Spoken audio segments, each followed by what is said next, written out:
آپ ان کو بھی جب فرمایا کرتے تھے فلاں کتاب میں فلاں جگہ دیکھو، تو یہ بینی اسی جگہ پر وہ جا کے دیکھتے تو بڑی بڑی کتابیں جو کئی جلدوں پر محیط ہیں، لیکن ان کو مسئلہ وہیں ملتا جہاں اعلیٰ حضرت امام اہل سنت بیان فرما دیتے تھے۔ سبحان اللہ، اللہ کریم کہ ان پر کروڑہاں رحمتیں نازل ہو۔ مفتی حسان صاحب کی طرف میں آؤں گا اور یہ پوچھنا چاہوں گا، امیر المومنین فی الحدیث یہ بھی لقب اعلیٰ حضرت کو ملا ہے؟ دیکھیں محدثین نے بہت سارے القابات یہ لکھے ہیں درجہ وائز۔ کبھی وہ کسی محدث کو فقط محدث کہتے ہیں جو حدیث بیان کرنے والا ہوتا ہے۔ ایک لقب ہوتا ہے مسند کا، جو سند کے ساتھ حدیثوں کو بیان کرتا ہے۔ مسند، ہاں مسند۔ ایک مفید ہوتا ہے، ایک راوی ہوتا ہے، ایک حافظ ہوتا ہے۔ مختلف القابات محدثین کے مرتبے کے اعتبار سے ہوتے ہیں۔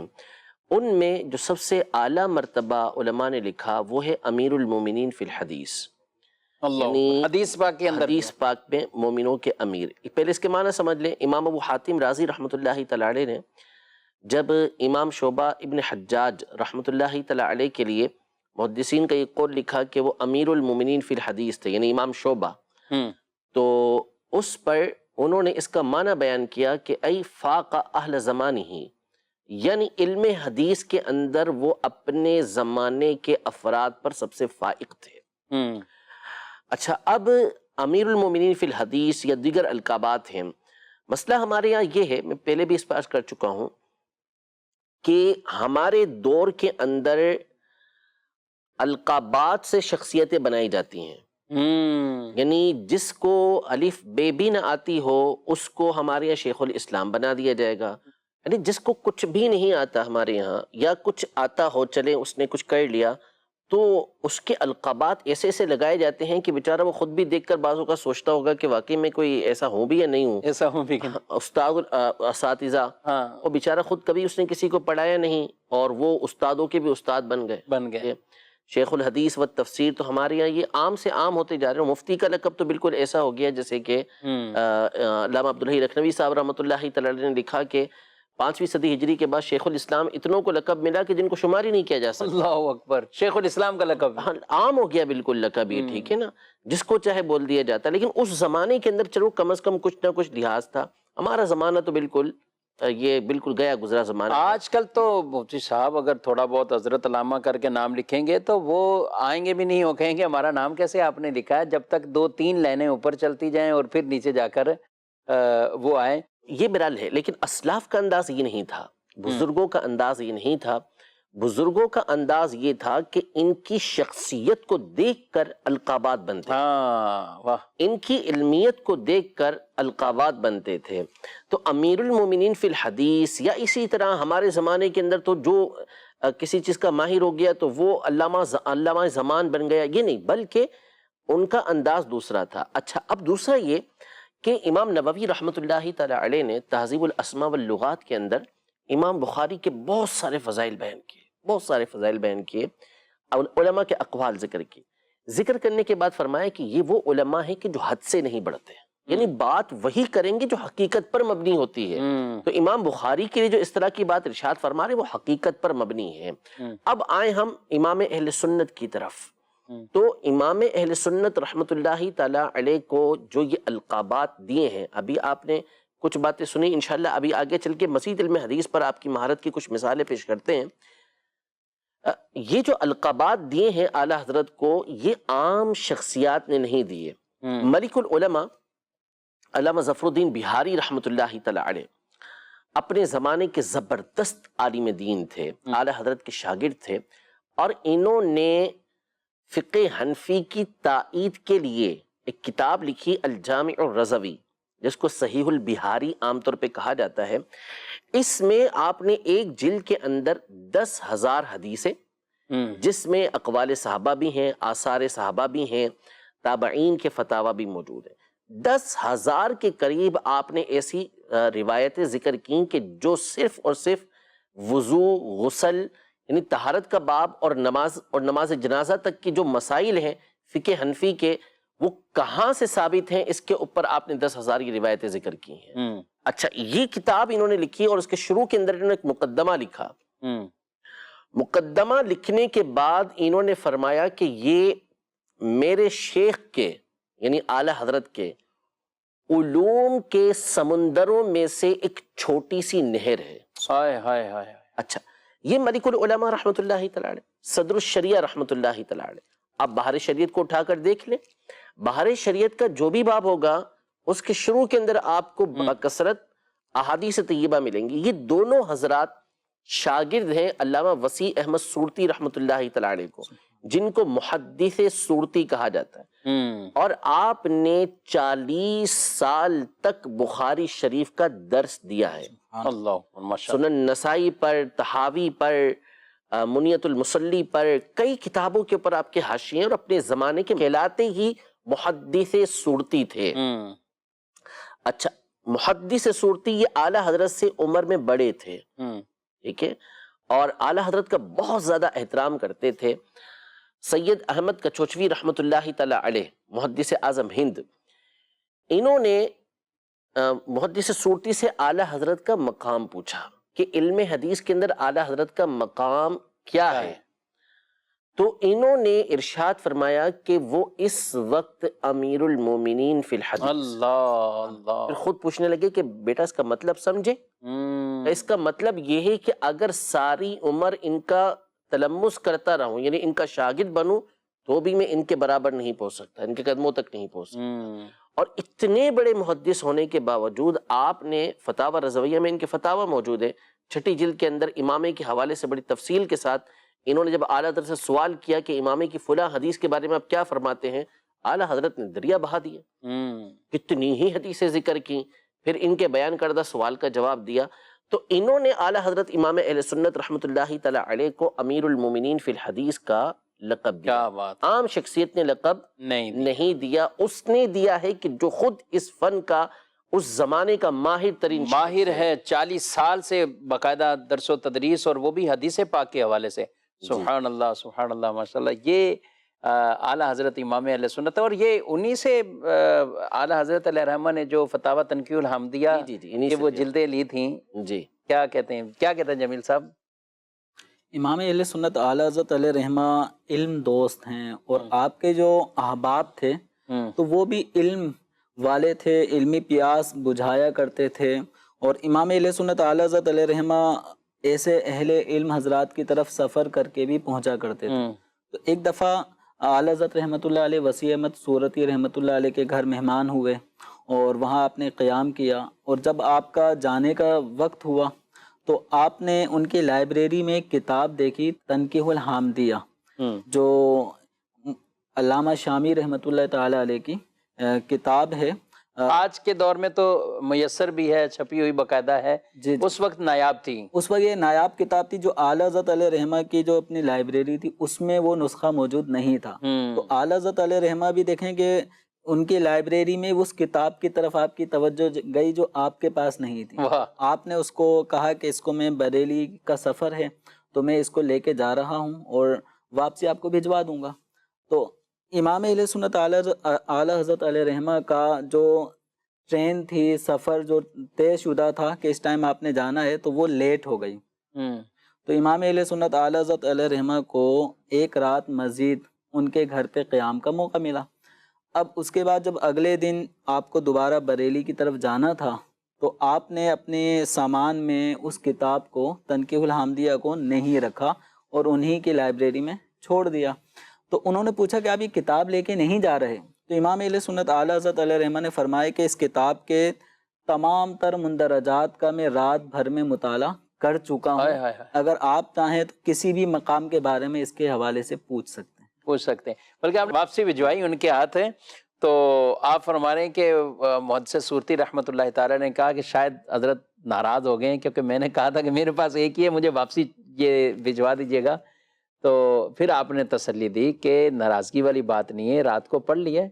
اس کے کچھ ماہ یعنی 3 سے 4 ماہ تو لفظ بلفظ کلمات ہی یاد رہیں گے، اور اس میں جتنے مضامین ہیں یعنی جو مسائل بیان کیے گئے وہ زندگی بھر کے لیے کافی ہے. سبحان اللہ. آپ نے جو بات بیان کی، مجھے حسان صاحب مجھے وہ کلمات بھی میرے سامنے، اور وہ جو نہر والی آپ نے بات کی کہ 10,000 حدیثیں لکھ کر وہ فرما رہے ہیں بڑے دریا کی چھوٹی نہر، اور وہ بڑا دریا کون سا ہے؟ وہ میرے شیخ کے علوم کے سمندروں میں سے ایک سمندر، جی جی ان کے سمندروں میں سے ایک سمندر۔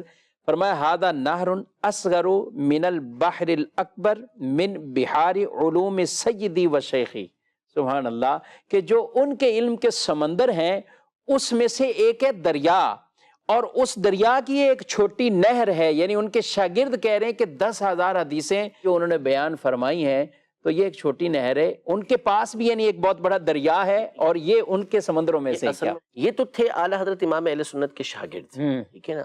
میں کچھ آپ کو چیزیں بیان کرتا ہوں۔ اعلیٰ حضرت کے جو عرب دنیا کے اندر معاصرین تھے، جنہوں نے اعلیٰ حضرت سے ملاقات کی اور علم دیکھا اعلیٰ حضرت کا، اس زمانے کے اندر مسجد نبوی کے اندر ایک مدرس تھے علامہ یاسین احمد الخیاری، جن کا سن وفات 1329 ہے۔ انہوں نے الدولۃ المکیہ کا مطالعہ کیا، مطالعہ کرنے کے بعد اس پر تقریض لکھی۔ تقریض لکھتے ہوئے اعلیٰ حضرت کے دیگر القابات کے ساتھ لکھتے ہیں امام المحدثین، کہ یہ محدثین کے بھی امام ہیں، یعنی ہمارے زمانے کے اندر۔ اسی طرح اعلیٰ حضرت سے ایک بہت زیادہ محبت کرنے والے علامہ سید اسماعیل بن خلیل مکی رحمۃ اللہ تعالی علیہ تھے۔ یہ اس زمانے کے اندر مسجد نبوی کی جو لائبریری تھی اس کے لائبریرین تھے، یعنی ان کے پاس وہ ساری کتابیں رہتی تھیں، اور وسیع المطالعہ شخصیت تھے، اعلیٰ حضرت سے بڑی محبت کرتے تھے۔ انہوں نے اعلیٰ حضرت رحمۃ اللہ تعالی علیہ کو خط لکھا، اور خط میں اعلیٰ حضرت رحمۃ اللہ تعالی علیہ کو جو دیگر القابات سے ذکر کیا ان کے علاوہ لفظ دیکھیں کیا ہے، کہ حضرت جنابی سیدی خاتمۃ الفقہاء والمحدثین، اللہ، یہ خاتمۃ الفقہاء والمحدثین ہے، یعنی اپنے زمانے کے آخری ایک طرح سے ان کے اوپر علم کا اختتام ہے۔ اور ایک مقام پہ لکھتے ہیں کہ شیخ المحدثین علی الاطلاق، شیخ المحدثین علی الاطلاق، یہ ان کے الفاظ ہیں۔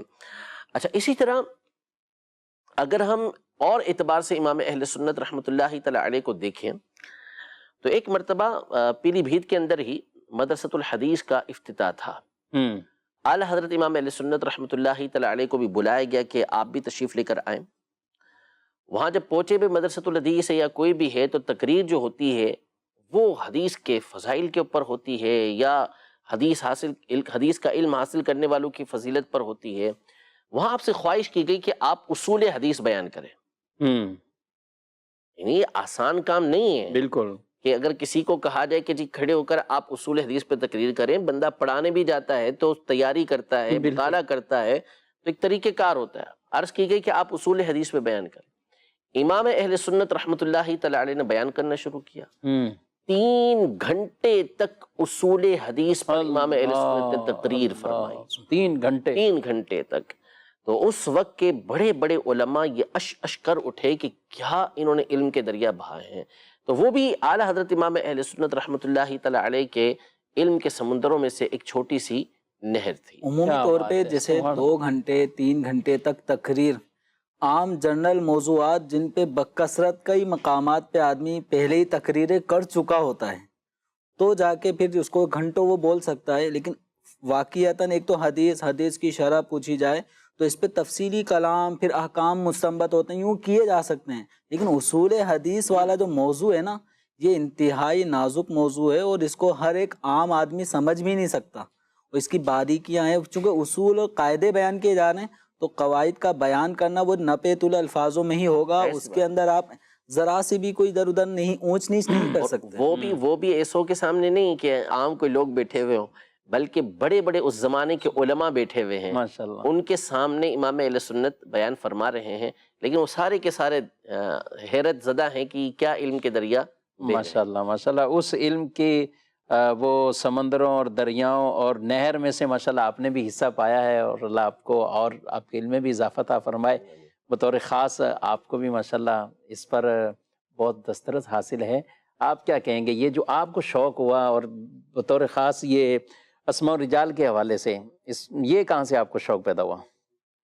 دیکھیں، اللہ کا شکر ہے، الحمدللہ کچھ کام کرنے کی سعادت حاصل ہوئی ہے اعلیٰ حضرت کی کتابوں پر۔ عربی الحمدللہ مکتبۃ المدینہ اور بیروت سے اشتراک سے میں نے بھی ایک کام کیا تھا، وہ کتاب الحمدللہ اعلیٰ حضرت کی چھپی ہے، تقریب التہذیب پر اعلیٰ حضرت کی تعلیقات ہیں ماشاءاللہ۔ اچھا، امام اہل سنت کی کتاب ہے منیر العین، کہ انگوٹھے چومنے سے آنکھوں کا روشن کرنا، یہ آپ رحمۃ اللہ تعالی علیہ نے 29 سال کی عمر میں کتاب لکھی، یعنی بڑی جوانی کی ایک عمر ہے۔ 29 سال کی عمر، آپ جانتے ہیں کہ یہ ایسی عمر ہوتی ہے کہ جس میں بندہ جو ہے وہ جوانی جیسی جوانی والی عمر ہوتی ہے، عام طور پہ فارغ التحصیل ہوئے کچھ عرصہ ہوا ہوتا ہے، بالکل، یا پہلے بھی فارغ ہوئے ہوں، تو اس عمر کے اندر ایک پختگی عام طور پہ نہیں ہوتی، عام طور پہ۔ لیکن امام اہل سنت کے لیے بات نہیں کر رہے، امام اہل سنت کی تو شخصیت ہی جدا گانا ہے۔ 29 سال کی عمر میں آپ نے یہ رسالہ لکھا۔ آپ یقین کریں، یعنی مجھے بہت شوق اس حوالے سے رہا ہے، اصول حدیث کے حوالے سے، زمانے طالبی علمی میں جب ہم نزہۃ النظر پڑھتے تھے اس وقت سے ہی مطالعہ الحمدللہ اس پر رہتا تھا۔ میں نے عرب دنیا کی کئی شیوخ کو پڑھا اور سنا جن کی عمریں اس فن کے اندر گزر گئیں، 70 80 سال ہو چکی ان کی عمریں، اور 60 سال سے وہ پڑھا رہے۔ ان کی باتوں میں وہ جس تحقیق کے اوپر آج پہنچے ہیں، میں نے پوری 250 300 صفحات پر ان کی کتابیں پڑھی ہیں، جس تحقیق پر وہ آج پہنچے، اعلیٰ حضرت امام اہل سنت رحمۃ اللہ تعالی علیہ 29 سال کی عمر میں یہ ساری باتیں بیان کر، اللہ 125 سال پہلے ساری باتیں بیان کر چکے۔ آپ اس وقت اپنی عمر 29 سال ہے؟ 29 سال ہے۔ اللہ، اور یہ ویسے ایک سوال کا جواب تھا یہ رسالہ جو پورا ایسا جواب تھا، سوال چھوٹا سا اور اس کا جواب بھی تھا، لیکن اس کے باوجود یہ پورا رسالہ گویا کہ اصول حدیث کی بھی ایک طرح کی شرح بھی ہو بہت گئی۔ بڑی شرح، یعنی میں تو کہتا رہتا ہوں کہ اگر منیر العین شریف کی اعلیٰ حضرت کے اس رسالے کی الگ سے شرح کی جائے نا، تو بلا شبہ اس کے 12-15 جلدیں بآسانی بن سکتی ہیں، ماشاءاللہ آرام سے بن سکتی ہیں۔ خود میں نے اس کے صرف چھوٹے سے 2 فائدے تھے، 2 مقامات پہ چھوٹے سے فائدے چند صفحات کے، لیکن جب اس کی تشریح کی، اس کی ڈیٹیل کے اندر گئے تو 200-250 صفحے بن گئے۔ تو اب اگر ایک ایک فائدے کے اوپر گفتگو کرنا شروع کی جائے اور اس کی تشریح کرنا شروع کی جائے، اس کی شرح کرنا شروع کی جائے، تو پتہ نہیں کہاں سے کہاں بات پہنچ۔ ماشاءاللہ، اور آپ کو ہے بھی اس میں شوق بھی ہے، اور آپ کی کافی تحریری کام بھی منظر عام پر ہیں، اور اعلیٰ حضرت امام اہل سنت کا یہ ملکہ تھا۔ سوال اگرچہ مختصر، لیکن اس سوال کے اندر عقائد کی بات ہو، شان رسالت کی بات ہو، نبی پاک علیہ السلام کی ختم نبوت کی بات ہو، حضور صلی اللہ تعالیٰ علیہ وآلہ وسلم کے دافع البلا ہونے کی بات ہو، نبی پاک صلی اللہ تعالیٰ علیہ وآلہ وسلم کی ذات کے اوپر جب معاملہ ہے اور عقائد کے حوالے سے بھلے کسی نے تھوڑا سا سوال کیا، جمیل صاحب بظاہر سوال وہ ایک مختصر ہی تھا، کسی نے بھیجا کہ رسول اللہ صلی اللہ علیہ وسلم کے بارے میں آپ کہتے ہیں کہ تمام نبیوں کے سردار ہیں اور سب کے وہ امام ہیں، اور اس پر سوال بھیجا، تو اعلیٰ حضرت امام اہل سنت نے اس کے جو جواب کو جو شروع فرمایا نا، کمال ہے۔ آپ فرماتے ہیں حضور پر نور سید المرسلین صلی اللہ تعالی علیہ وآلہ وسلم کا افضل المرسلین سید الاولین والآخرین ہونا، یہ قطعی، ایمانی، یقینی، اذعانی، اجماعی، ایقانی یہ مسئلہ ہے جس میں کوئی اختلاف نہیں کرے گا، کوئی خلاف نہیں کرے گا مگر گمراہ بددین بندہ شیاطین۔ کیا انداز تھا اعلیٰ حضرت کا کہ یہ اتنا واضح مسئلہ ہے اور اس کے بارے میں بھی اب سوال ہو رہے ہیں، اس کے بارے میں پوچھا جا رہا ہے، اور کمال ہے وہ رسالہ پھر آپ نے جو تحریر فرمایا، تجلی الیقین بأن نبینا سید المرسلین، یہ رسالہ تحریر فرمایا اور 100 حدیثیں اس میں جمع کی۔ کیا کہیں گے جمیل صاحب؟ امام اہل سنت جس سمت آ گئے نا، تو دلائل کے دریا آپ نے بہائے ہیں۔ اب اسی کو لے لیں، جیسے 100 احادیث ہیں اس موضوع پہ، جبکہ سائل کے سوال کے اندر یہ تھا کہ اس پر دلائل طلب کیے جا رہے ہیں۔ دلائل کیا ہیں؟ اور دلائل کیا ہیں، وہ یعنی سائل پریشان ہے، اس کو دلائل درکار ہیں، اور اعلیٰ حضرت علیہ رحمہ نے قرآنی آیات سے اور اس کے ساتھ ساتھ 100 احادیث سے اس مسئلے کو مدلل فرمایا۔ تو امام اہل سنت اعلیٰ حضرت علیہ رحمہ کا اسی طرح ایک رسالہ ہے الامن والعلا۔ اس رسالے کا جو سبب بنا وہ کیا تھا؟ نبی پاک صلی اللہ تعالیٰ علیہ وآلہ وسلم کا درود تاج میں جو کئی اوصاف ہیں، ان اوصاف میں سے ایک وصف دافع البلا والوبا والقحط والمرض والعلم۔ تو نبی کریم صلی اللہ تعالیٰ علیہ وسلم کا یہ جو وصف بیان کیا گیا کہ آپ بلاؤں کو دور کرنے والے ہیں، قحط کو دور کرنے والے ہیں، اور مرض و علم کو تکالیف کو دور کرنے والے ہیں، تو اس پر بعض لوگوں کو شبہات لاحق ہوتے ہیں کہ یہ ایسا کیسے ہو سکتا ہے، یہ کام تو اللہ تبارک و تعالیٰ کا وصف ہے کہ وہ بلاؤں کو دور کرتا ہے۔ نبی کریم صلی اللہ علیہ وسلم کے لیے اس وصف کا ذکر کرنا یہ شرک ثابت کرتا ہے معاذ اللہ۔ تو امام اہل سنت یہ شبہ ظاہر کیا، یہ شبہ ایک بعد عقیدہ لوگوں کی طرف سے اس طرح کے اعتراض ہوتے تھے، اعتراض ہوتے رہے، تو امام اہل سنت اعلیٰ حضرت علیہ رحمہ نے نبی کریم صلی اللہ تعالی علیہ وسلم کا دافع البلا ہونا یہ قرآن و احادیث سے ثابت فرمایا۔ 20 آیات قرآن پاک کی آیات میں سے اسی تورات، زبور، انجیل، مقدس کتابیں سابقہ ہیں، ان کتابوں کی بھی کئی آیات امام اہل سنت علیہ رحمہ نے اس موضوع پہ نقل فرمائی، اور ساتھ ہی ساتھ 300 احادیث کریمہ نبی کریم صلی اللہ تعالی علیہ وسلم کے اس وصف کے ثبوت میں کہ حضور دافع البلا ہیں، حضور دافع مرض و علم ہیں۔ اس موضوع پہ اعلیٰ حضرت علیہ رحمہ نے رسالہ تحریر فرمایا، اور جو ختم نبوت پر اعلیٰ حضرت امام اہل سنت کا رسالہ ہے، جزا اللہ عدوہ بإباء ختم النبوہ، 121 حدیثیں اس کے اندر، اور یعنی یہ کہیں کہ جب بطور خاص عقائد کی بات ہے مدنی چینل کے ناظرین، امام اہل سنت نے حدیثیں لکھ کر بھی گویا کہ نا علم کے دریا بہائیں۔ اچھا، تجلی الیقین جمیل صاحب میں یہ بیان کر رہا تھا تو ذہن میں یہ بات آ رہی کہ یہ 100 حدیثیں علماء پڑھیں گے کتابوں میں، وہ جا کے رسالے اعلیٰ حضرت کے پڑھیں گے، لیکن اعلیٰ حضرت نے عام بچوں کو بھی یہ عقیدہ بتا دیا، سب سے اولا ہو اعلیٰ ہمارا نبی، سب سے بالا ہو اعلیٰ ہمارا نبی۔ یہ شان امام اہل سنت کی۔ اشعار لکھے ہیں تو اس میں بھی عقائد ہے، اور آپ کے اشعار کی تشریح میں بھی جائیں تو کہیں قرآن پاک کی آیت کی گویا کہ وہ تفسیر ہے، یا حدیث نبوی صلی اللہ علیہ وسلم کا گویا کہ وہ ترجمہ نظر آتا ہے۔ اللہ رب العالمین ان کے علم کے فیضان سے ہمیں بھی مالا مال فرمائے، اور ہمیں بھی اس پر ثابت قدمی عطا فرمائے، ہماری نسلوں کو بھی بد مذہبوں سے بھی اور بے ادبوں سے اللہ رب العالمین محفوظ فرمائے، آمین بجاہ النبی الامین صلی اللہ علیہ وآلہ وسلم۔ چاہیے گر دین و دنیا میں سکو دل کی خوشی، صحبت علماء میں آ کر سیکھو باتیں علم کی۔